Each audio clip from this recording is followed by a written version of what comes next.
digamos, la interacción que hay entre la propulsión y el arrastre, que eso, que eso es importante, ¿no? Conocerlo. Este, entonces,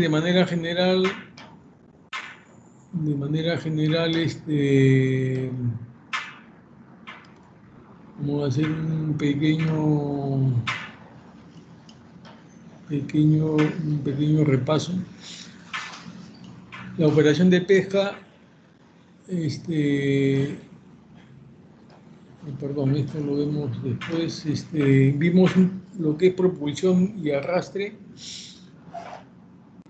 Eh,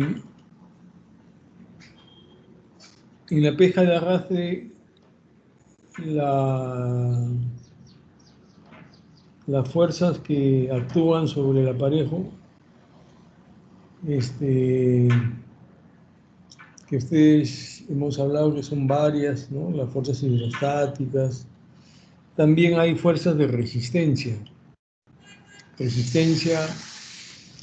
al avance del aparejo, resistencia al avance del aparejo en el agua. Esa es una fuerza que se hace más crítica en el arrastre. En las cortinas, más son las fuerzas hidrostáticas, flotabilidad, peso. En el cerco, también algo parecido, pero en el arrastre, eh, más crítico es la resistencia que ofrece el aparejo al desplazamiento en el agua.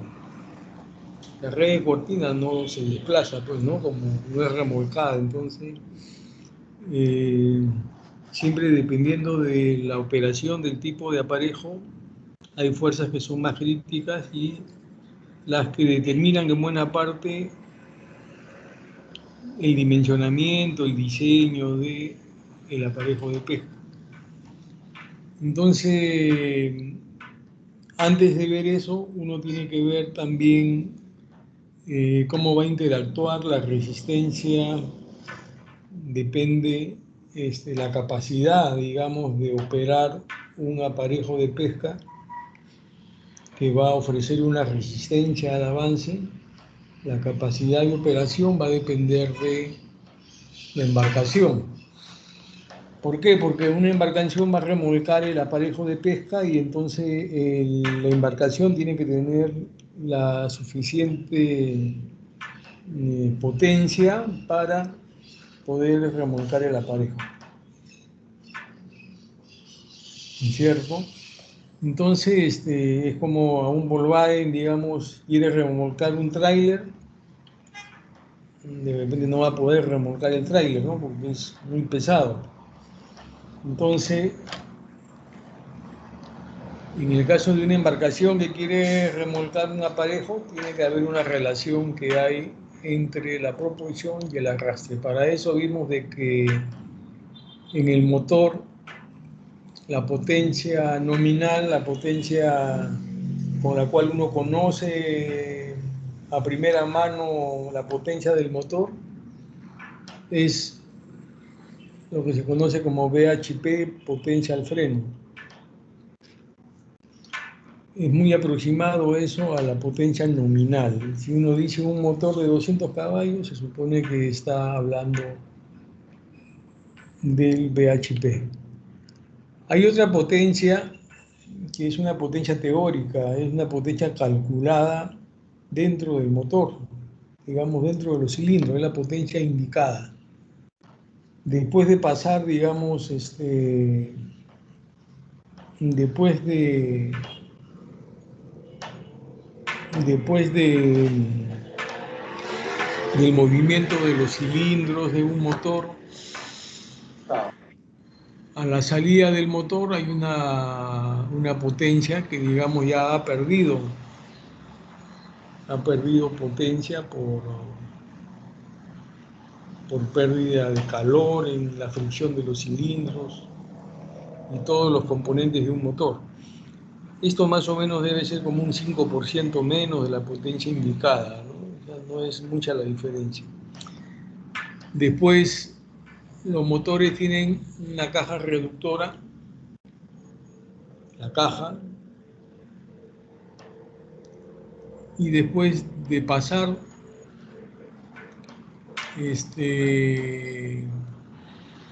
después de pasar la potencia, digamos, por la caja reductora en el eje, hay un valor de potencia que es menor al VHP. ¿Por qué? Porque también hubo pérdidas de potencia en la caja, ¿no? Y así sucesivamente, bueno, hasta que al final tenemos una potencia que es la que nos interesa, es la potencia efectiva, ¿no? Hay potencias antes de salir de la hélice, después de salir de la hélice, pero hay una potencia efectiva. Esa es la que nos interesa conocer. Acá, la potencia efectiva. ¿Por qué la potencia efectiva? Porque nosotros podemos saber, si conocemos la velocidad con que se va a desplazar la embarcación, podemos calcular, o sea, si conocemos la potencia efectiva y conocemos la velocidad, entonces podemos calcular la fuerza disponible para el arrastre. Y les dije que vamos a suponer de que una embarcación tiene una fuerza disponible de 5 toneladas, entonces todo el aparejo que va a remolcar tiene que tener también una resistencia, digamos, que no sobrepase las 5 toneladas, ¿no? Son 5.000 kilos, ¿no? 5 toneladas. Es decir, si una embarcación tiene una fuerza disponible para el arrastre a una determinada velocidad, ¿no? Porque si aumenta la velocidad hay más resistencia todavía, va a necesitar más potencia. Pero bueno, a una velocidad determinada, que es la velocidad de arrastre, a una determinada velocidad, si la embarcación tiene una fuerza disponible de 5 toneladas, entonces toda la resistencia total del aparejo debe ser 5 toneladas, ¿no? Si es más, estaría sobredimensionando, sería un aparejo de pesca sobredimensionado a la capacidad del motor. Y vamos a suponer de que no es 5 toneladas de la resistencia que ofrece el aparejo, sino 1 tonelada, entonces es muy chico también, está subdimensionado. No se está aprovechando toda la capacidad que tiene el barco, ¿no? Acá vimos también la relación que hay entre la potencia efectiva, o sea, lo que hemos estado hablando, y la velocidad de la embarcación, ¿no? Si la embarcación navega a más velocidad, obviamente va a requerir más potencia. Esta es la velocidad de la embarcación en nudos. Miren la forma de la curva. Si uno quiere pasar de 14 a 15 nudos, la potencia tendría que aumentar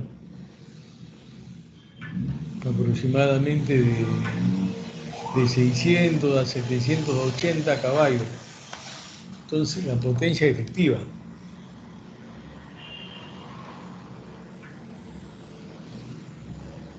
Entonces hay un rango en que esta curva se va volviendo más exponencial,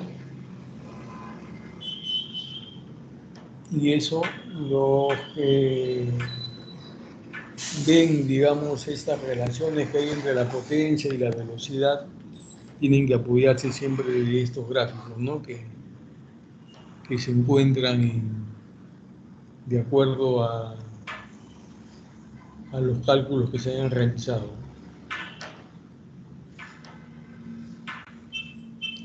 Entonces yo le dije de que había una relación, pues, ¿no? Que había una relación entre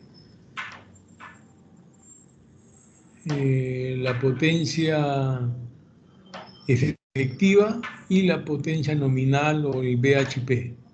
Esa relación, acá está, más o menos es un 15, acá les dije, me había equivocado, es 0.20, 0.15 a 0.2. Es decir, que de la potencia nominal que tiene un buque, hay más o menos 15% o 20% es lo que está disponible como potencia para el arrastre. Si un barco tiene 1000 caballos, o sea, tiene 1000 bhp, solamente para el arrastre,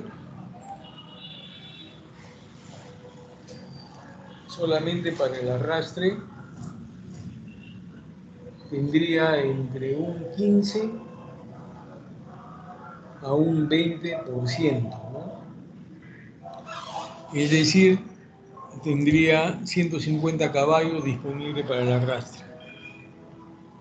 Podría tener también 200 caballos disponibles para el arrastre. Podría tener un poco más, 250 caballos para el arrastre. Y eso va a depender de qué, principalmente de estos factores, ¿no? Si se va a trabajar en un mar agitado, coeficiente de mar, si se va a trabajar con un motor nuevo, este valor es para un motor, digamos, ni muy nuevo ni muy viejo. Coeficiente de mar también no es para un mar ni muy calmo ni muy agitado, son valores promedios. Y eso también el coeficiente de tipo de hélice. Hélices de paso fijo tienen una determinada performance, hélices de paso variable mejoran la potencia de una embarcación, ¿no? Son las hélices que se utilizan en barcos más grandes, en los barcos cerqueros, en los barcos más grandes que hay acá en la flota peruana ya tienen hélices de paso variable, ¿no? Embarcaciones pequeñas de 300, 350 todavía tienen hélices de paso fijo. Entonces, bueno, pero acá no estamos hablando de cerco, sino de arrastre. Ya, entonces, y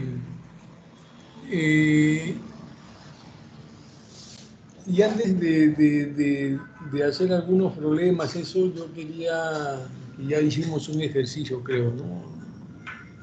Hicimos un ejercicio. Yo quería, bueno, esto lo vamos a ver después, la relación entre potencia es fuerza por velocidad. Eso lo deben saber ustedes. Potencia es fuerza por velocidad. Entonces, si nosotros conocemos la velocidad y conocemos una embarcación de 1000 caballos, por ejemplo, puede tener una potencia efectiva de 150 a 200, vamos a suponer que esto es 200, y la embarcación va a navegar en el arrastre a 4 nudos, en el arrastre va a trabajar a 4 nudos, entonces podemos calcular la fuerza disponible para el arrastre, conociendo la potencia efectiva, conociendo la velocidad de arrastre, podemos calcular la fuerza disponible,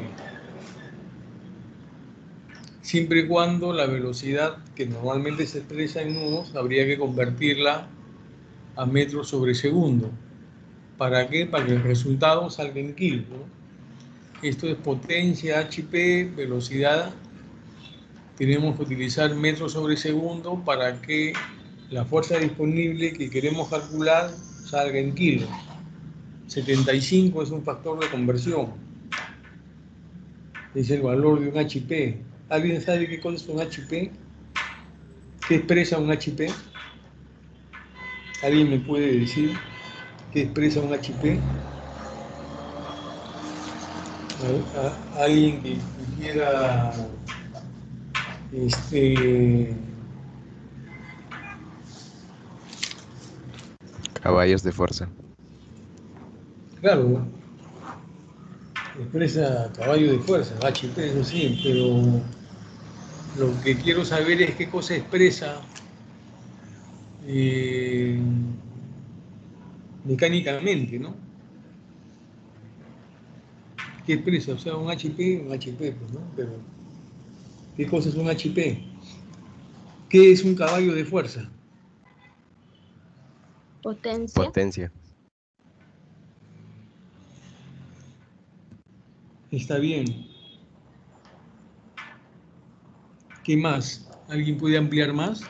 El HP es una unidad de potencia, ¿no? Así como el metro es una unidad de longitud, el HP es una unidad de potencia.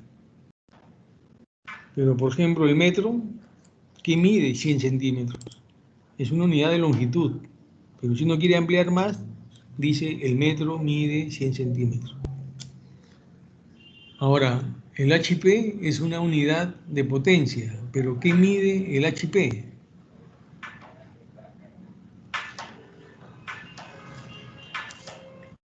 ¿Alguien sabe el significado con más detalle?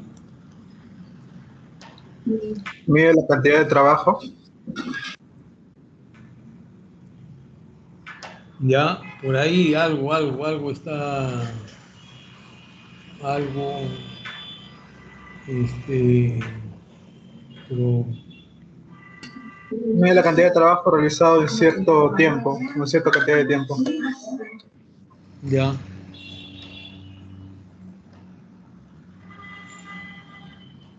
Y esa cantidad de trabajo, o o alguien sabe qué cosa es 75, ¿por qué te he escrito acá 75?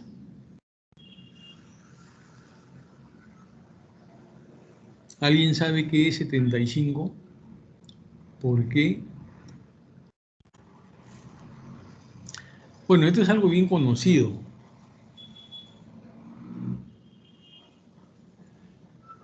Un caballo es la potencia para mover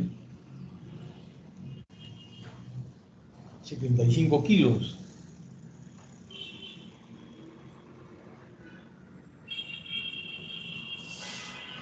Un metro en un segundo, ¿no? Eso es lo que es un caballo de fuerza. Entonces, por eso es de que se utiliza este factor de conversión para poder tener la fuerza en kilogramos, ¿ya? Porque no se puede, pues, multiplicar kilos por nudos, ¿no?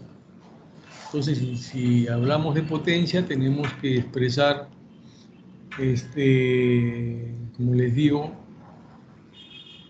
si queremos calcular fuerza en kilos, tenemos que utilizar dimensionalmente las unidades.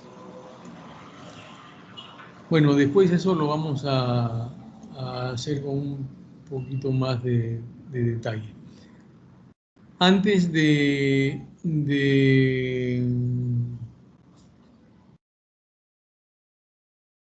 pero eso de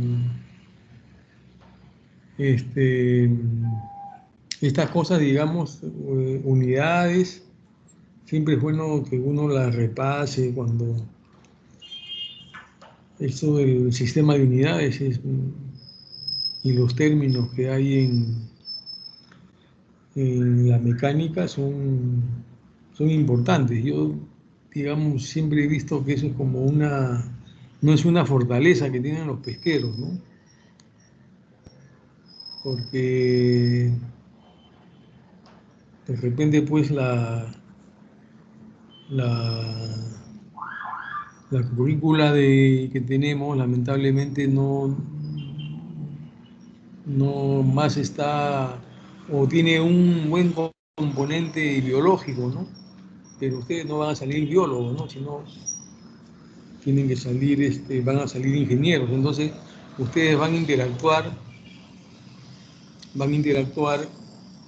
con otros profesionales en el campo laboral. Actualmente, bueno, en Flota siempre hay varios ingenieros mecánicos. No solamente ingenieros mecánicos, hay ingenieros navales, como una vez les dije, ¿no? Hasta en la UTP creo que han abierto ingeniería naval, aparte que en la UNI ya había. A pesar de que no hay mucha construcción naval acá en el Perú, sin embargo, pues bueno, estamos en el país de la maravilla, ¿no? A veces se crean facultades de carreras que tienen muy poco mercado, ¿no? Entonces, estos profesionales también se meten al sector pesquero, ¿no? Imagínense, si salen promociones en la UNI, salen promociones en, en la UTP y no sé si en otra universidad habrán abierto otra facultad, entonces los profesionales también se ponen a ver oportunidades en otras áreas, ¿no? Entonces, hay varios navales que yo he visto que están en flota en las pesqueras. Las pesqueras no son astilleros, ¿no? Pero bueno, algo de barcos conocen, entonces están ahí. Y eso van a competir también con pesqueros, ¿no? Que algo de barcos, de pesca tienen que saber. Entonces, el pesquero uno va a interactuar, ¿no? Con varios profesionales, entonces, hasta marinos también se meten al sector pesquero, también. Marinos que, bueno, no sé, pues los votarán o se retiran de la marina y también están metidos en el sector pesquero. Entonces, un pesquero va a interactuar con otros profesionales, bueno, los que trabajan directamente en flota, en bahía, es un trabajo que tiene bastante componente, digamos, de mecánica, ¿no? Más lo diferente a lo que trabajan un poco en las áreas administrativas de las pesqueras, que también tienen que conocer de esto. Entonces, si ustedes van a interactuar con esos, es importante que también no descuiden términos, unidades, sistemas de unidades, y los conceptos básicos, ¿no? Que hay en hidráulica, que hay en general en la mecánica, potencia, presión, fuerza, y los sistemas de unidades, ¿no? Que se utilizan. Pero bueno, es una recomendación que les doy que es importante que lo tomen en cuenta. Antes de hacer algunos cálculos sobre esto, quería ver algunas cosas sobre las características de las redes, sobre los planos, cómo se presentan, una idea para que tengan. Yo les hablé de que habían redes que podían ser de dos tapas. Acá, por ejemplo, vimos una red que tiene una tapa superior, que es esta de acá, y tiene una tapa inferior, que es la de abajo, que es esta de acá. Entonces, si uno pone la tapa superior sobre la tapa inferior y cose todo el borde de las dos uniones, entonces tendría, digamos, construida una red de dos tapas, una red de fondo de dos tapas. Normalmente las redes de fondo son así, de dos tapas. Cada tapa tiene varias secciones, así como una red de cerco, tiene cabecero, refuerzo, cuerpo. Cada tapa de una red de cerco también tiene secciones. Esta parte delantera es lo que se conoce como alas. Esto, la parte central es cuerpo y esto es el copo, donde se va a acumular la pesca. Esta parte superior e inferior son iguales, a excepción de que si ustedes pudiesen ver acá, la tapa superior tiene una prolongación adicional al cuerpo, ¿no? Acá esto es un panel, una sección adicional que la diferencia de la tapa inferior. La tapa superior tiene esta pieza que se llama cielo. Esa es la característica de las redes de fondo, una tapa superior. Si ustedes, por ejemplo acá, esta misma imagen, bueno, más sencilla para que se entienda, acá está la tapa superior y acá está la tapa inferior. La diferencia es de que la tapa superior tiene una sección adicional que se denomina cielo.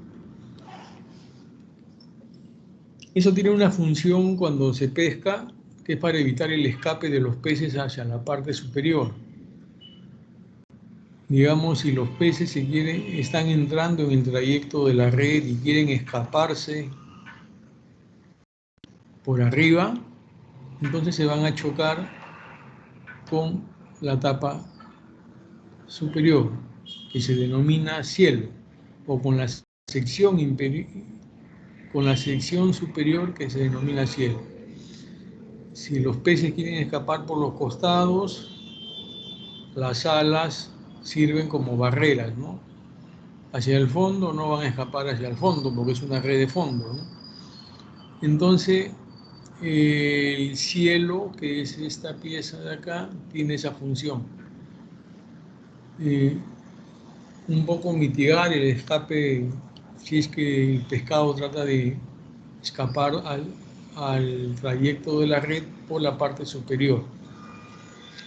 Entonces, estas son las redes de 2 tapas, que son las redes típicas de las redes de fondo. Pero también hay redes que son de 4 tapas. Perdón. Estas redes de 2 tapas, ustedes acá ven un dibujo, un plano. Acá está la tapa superior y acá está la parte inferior. Uno puede dibujar o puede poner todas las características, marcarlas en el plano. Digamos, este es un plano vacío que no tiene ninguna información. Faltaría rellenar la información sobre las dimensiones de cada sección. Cuál es su tamaño de malla, cuál es el número de malla, cuál es el corte de paño que se ha empleado, dimensiones de cabo si hubiera, etc. Entonces, uno puede poner todas las características acá y todas las características también en la tapa inferior. Pero si ustedes se dan cuenta, desde acá hacia el final del copo es igual. La tapa superior es igual a la inferior, desde este nivel, ¿no? Esto es igual a esto y esto es igual a esto. Lo que diferencia la tapa superior de la inferior es el cielo y esto que se denominan alas. Acá son más cortas y acá se ve que son más largas, dependiendo de cada plano. Entonces, en algunos catálogos que ustedes, si revisan, pueden ver sobre planos de redes de fondo, hay muchos que solamente dibujan la mitad de la tapa superior,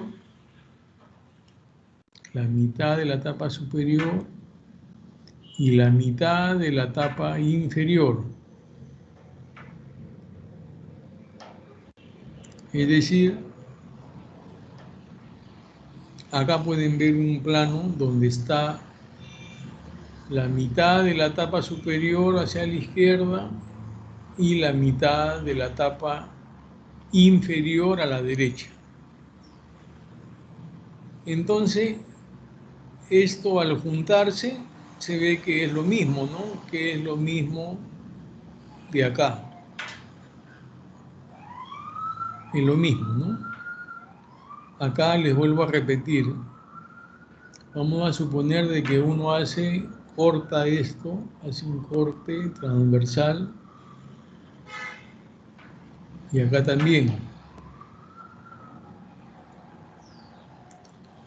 Y elimina esta parte y junta el lado izquierdo con el lado derecho. Y se obtiene un dibujo de esta forma. Simplemente eso es para poder no hacer dos dibujos, ¿no? Se pueden hacer, no hacer doble dibujo, sino se puede hacer un solo dibujo donde se ve todas las características de la tapa superior y todas las en la parte izquierda. Acá ustedes pueden ver una flechita que indica superior, va hacia arriba. Y desde acá hacia el lado izquierdo ven una flechita hacia abajo, inferior, que significa la tapa inferior. Entonces, en los planos de las redes, ya cuando se hace, digamos, el esquema de las tapas, ya se puede adicionar todas las características que tiene una red. Por ejemplo, acá en el lado izquierdo, ustedes pueden ver material, acá dice material. RTEX es una unidad que expresa la titulación del hilo, ¿no? Entonces, expresado obviamente en RTEX. Acá, por ejemplo, dice al lado izquierdo PA 2500. Significa nylon 2500 RTEX. Porque acá se hace la indicación de que las unidades son RTEX. 2500. Acá ven la línea punteada, se supone que es desde ese nivel hasta ese nivel. Todo esto es nylon 2500 RTEX. Desde esta línea punteada hacia la parte inferior dice poliamida 3000, no veo bien, parece que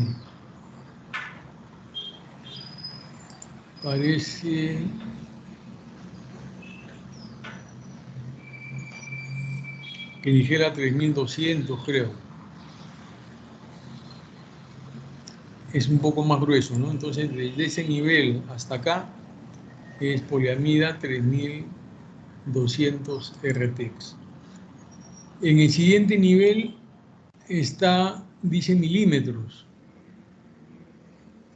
¿Esto qué significa? El número de mallas. Esto significa, perdón, el tamaño de malla. Tamaño de malla. Entonces, desde este nivel hasta este nivel, el tamaño de malla de todas las secciones que están en esta parte superior, el tamaño de malla es 120 milímetros. 120 milímetros, o sea, 12 centímetros, ¿no?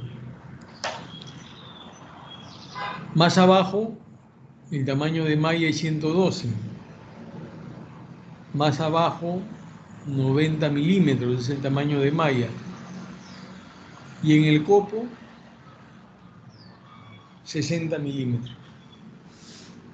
Siempre, normalmente, en general, los tamaños de malla pues, son un poco grandes en la parte superior y después tamaños de malla van disminuyendo van disminuyendo hasta la altura del copo. En las redes de fondo, los tamaños de malla son relativamente pequeños, pero en las redes de media agua ya les dije que los tamaños de malla son gigantes, ¿no? Extra gigantes. Esta es una red de fondo, los tamaños de malla son pequeños. Acá hay número de mallas. Desde ese nivel hasta este nivel hay 85 mallas de alto. Acá 51 mallas de alto. Acá 50 mallas de alto, o sea, desde acá hasta ese nivel son 50 mallas de alto que tiene esta sección. Acá 90, acá 30 y acá 100. Ok, entonces está en la titulación, el diámetro en milímetros y el tamaño de malla. Acá están los cortes que se han utilizado para darle forma, digamos, a la red. Y acá ven unos números dentro de los paneles, que es el número de mallas de ancho. Tenemos los números de mallas de alto, pero faltarían números de mallas de alto. Por ejemplo, esta pieza, hay 200 mallas de ancho. En la parte inferior hay 100 mallas. Esta otra sección tiene 155 mallas en la parte superior, en la parte inferior. En la parte superior, 232. Adicionalmente hay información también de los cabos que están encabalgados en la red, sus dimensiones, su diámetro y los materiales. Entonces, de esa manera se presentan los planos de las redes de fondo. Así como hay planos para redes de fondo, también les mostré planos de las redes de media agua, ¿no? En las redes de media agua, acá hay un ejemplo. Las redes de media agua normalmente son redes, les dije la clase pasada también, de 4 tapas.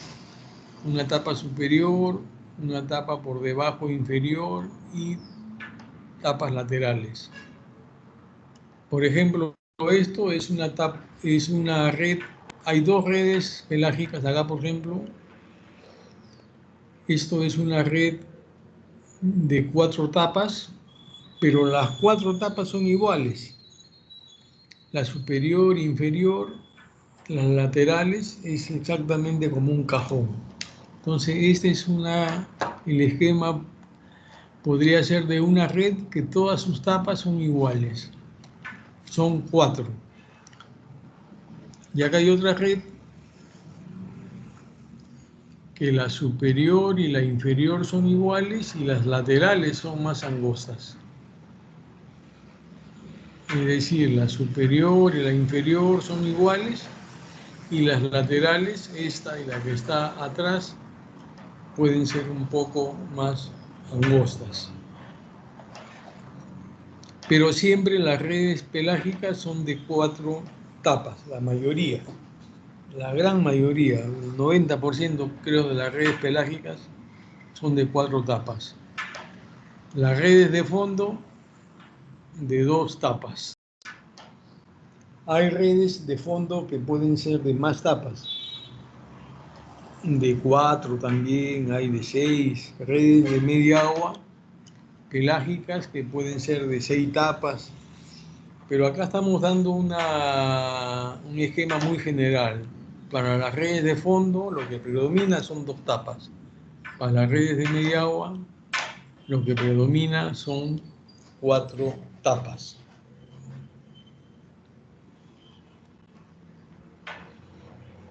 Ok, si tuvieran alguna pregunta, por favor.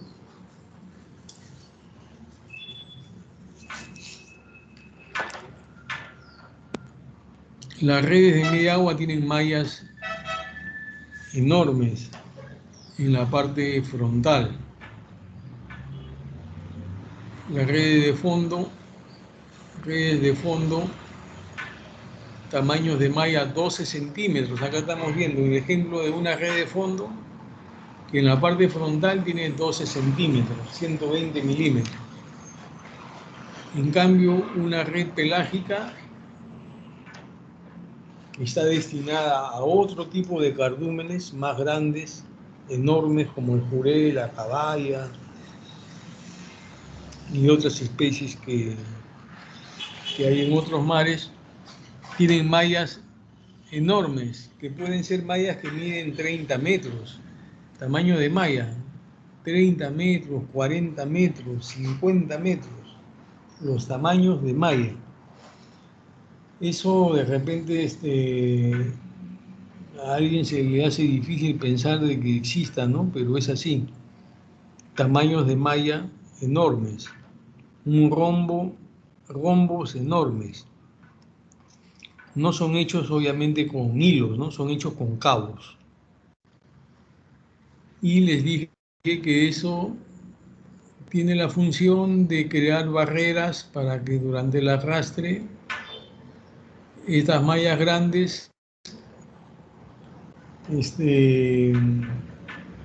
puedan evitar el escape de los peces hacia los costados, ¿no? Después las mallas se van achicando así dramáticamente hasta que al final, acá tiene que ser mallas muy pequeñitas, ¿no? Para que el pescado no se escape, porque ahí es la zona donde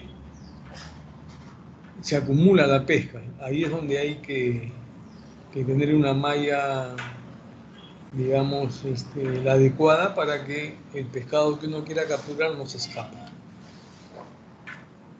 Esta pesca es muy interesante, es la pesca, digamos, más moderna, tal vez no moderna, sino la pesca más desarrollada que hay en el mundo, ¿no? La pesca de arrastre pelágico. La pesca más desarrollada.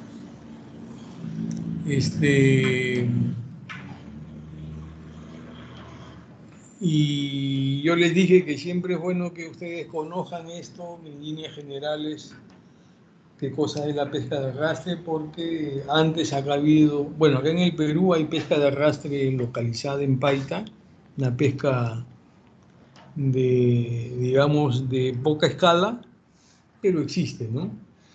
Pero en otros lugares, en otros países hay pesca de arrastre muy desarrollado, ¿no? Por ejemplo, en Europa, la pesca por excelencia que hay en Europa es la pesca de arrastre, porque las condiciones de las especies y sus mares ha hecho propicia esa pesca. Entonces todo lo que es tecnología en aparejos de pesca, normalmente existe en el arrastre, ¿no? Uno puede encontrar documentos, información, libros, revistas, papers, por internet pueden encontrar toneladas de información que hay sobre arrastre, porque es una pesca que se ha ido desarrollando y los países europeos, pues, con tecnología, con investigación, han desarrollado mucho ese tipo de pesca. La pesca de cerco es muy importante, pero no se ha desarrollado. ¿Por qué? Porque en Europa no hay mucha pesca de cerco, ¿no? Hay, pero no mucha. Sin embargo, también últimamente ha alcanzado un grado de investigación que antes no había. Más era exclusivamente en el arrastre. Entonces, es importante porque yo les decía, en cualquier momento alguien de ustedes de repente se ve involucrado en artes de pesca y tiene que conocer algo, ¿no? O sea, no, no estar en el plan de que qué cosa es eso, qué es eso, ¿no? O sea, nunca hay mucha gente que no tiene ni idea, pues, ¿no?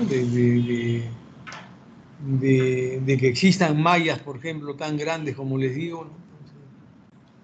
Para unos simplemente no creen, hay veces, ¿no?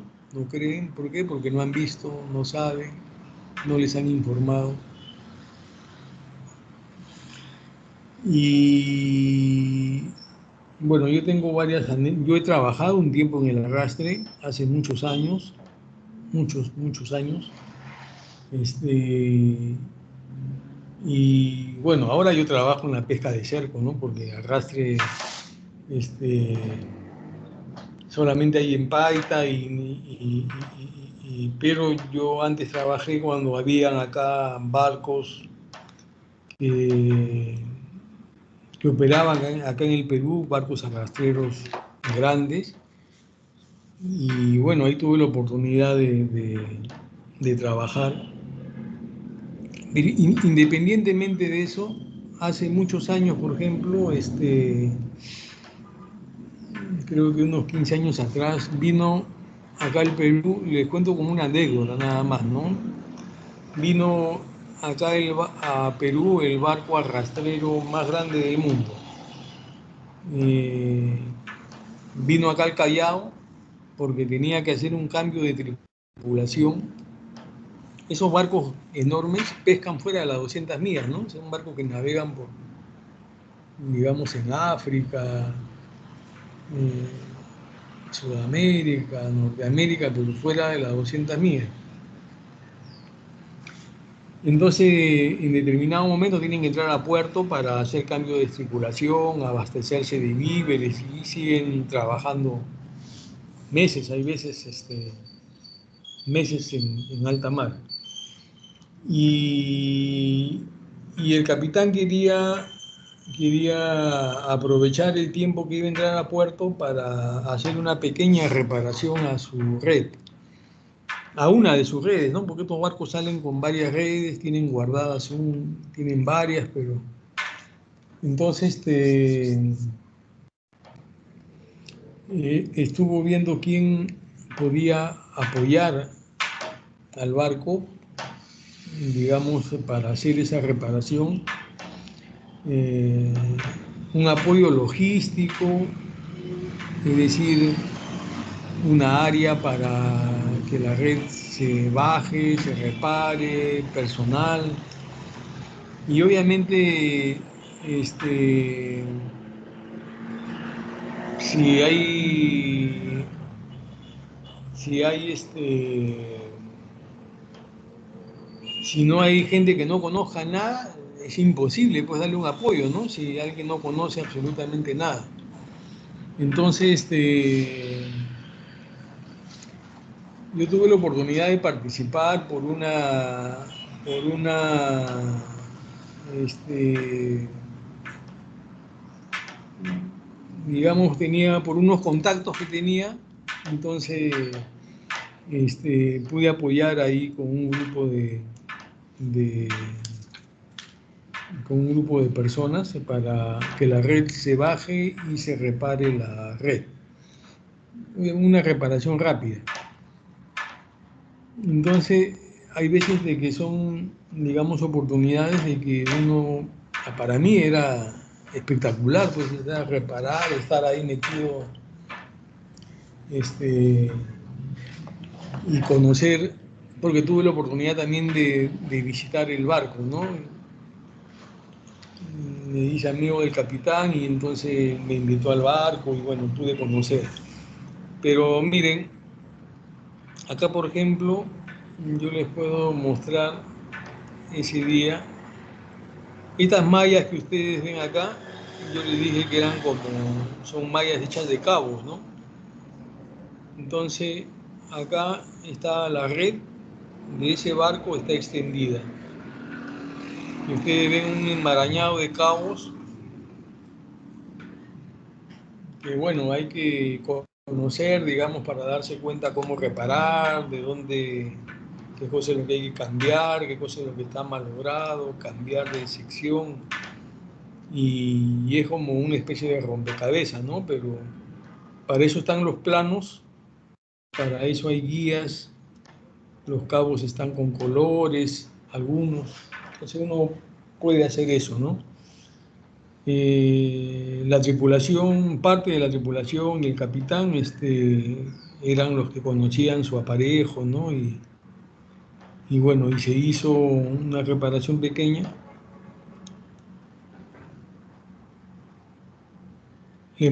La red después se embarcó en ese tráiler. Yo acá estoy, mi perfil hace como 15 años atrás, creo. Y acá está el capitán del barco, estos eran unos tripulantes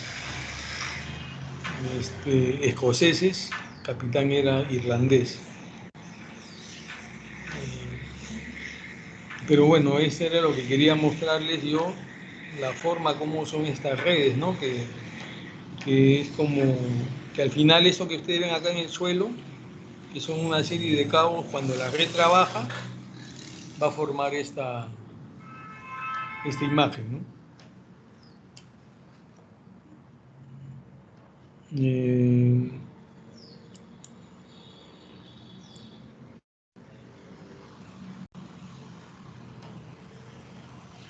a ver, si tuvieran alguna pregunta, yo tengo un pequeño video de ese barco, ustedes para que vean cómo es el proceso en estos barcos. Un momentito, ahí voy a buscarlo. Tenía.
Ya, miren, justo este es el barco que, que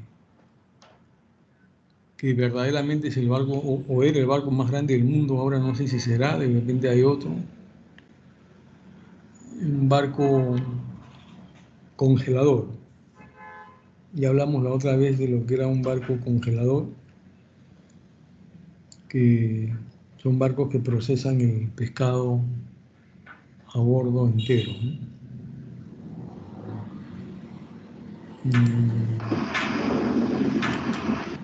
Sí se ve, ¿no? Se escucha, se ve, ¿no?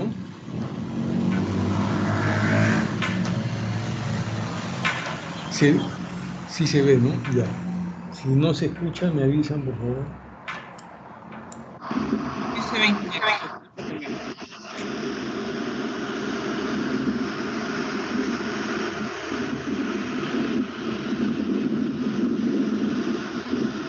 Miren, esa es la proa de la embarcación, grúas que son para la descarga, winches acá de maniobra, pero la proa es para maniobras de carga, descarga, ¿no? La operación es por popa siempre, ¿no? Por el lado de popa. Acá más se mueve el proceso.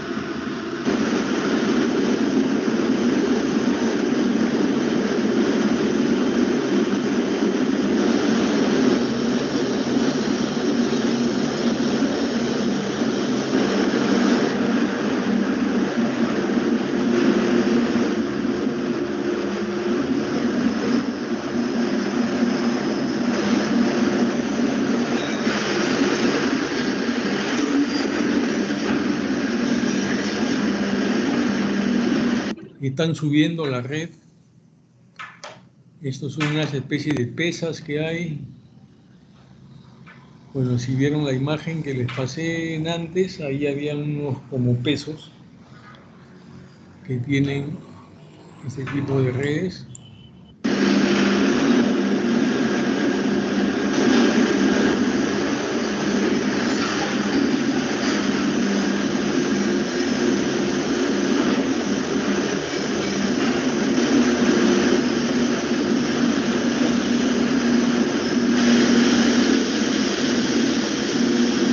Miren, estas son las puertas de arrastre. Ha caído la red, se han puesto esos pesos, la red sigue cayendo y después salen las puertas de arrastre de media agua, ¿no? Estas son las puertas. Estas pueden pesar 2 toneladas, 3 toneladas, cada una, ¿no? Dependiendo del tamaño de la red, tamaño del barco. Bueno, obviamente este es el barco más grande que hay.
El pescado se bombea desde la red hacia la bodega del barco, ¿no?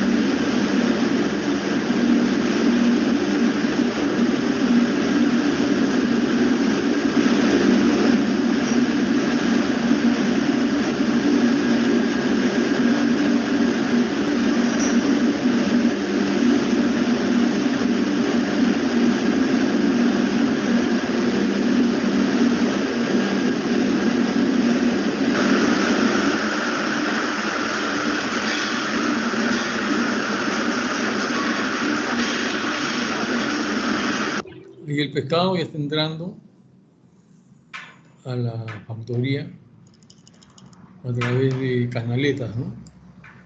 Para el congelado, ¿no?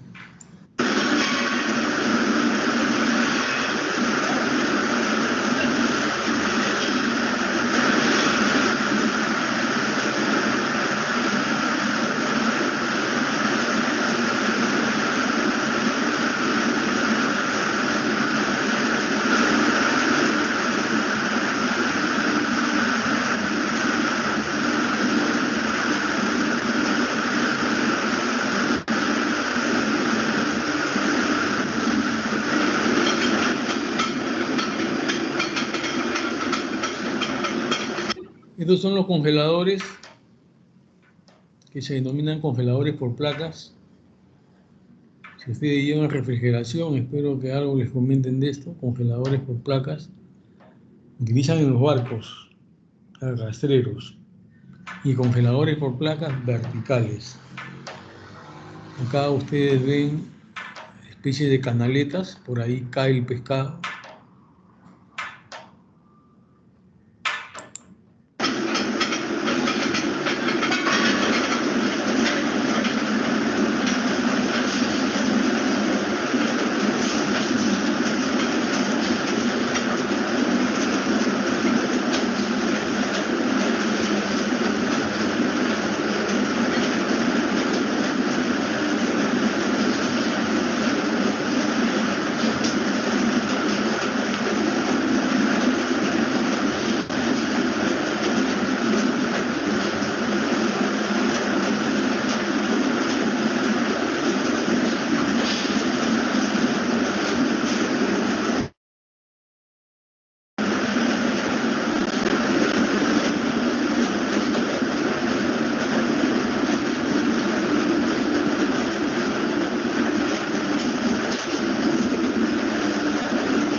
ya se congeló el pescado. Este congelamiento normalmente se hace 4 horas más o menos de congelamiento, menos 40 grados. Después se saca el pescado del congelador y se guarda ya en bodega, ¿no? A menos 30, menos 25.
Ya después de embolsado es empacado en cartón, con cartón.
Ingeniero, disculpe, ¿se detuvo el video?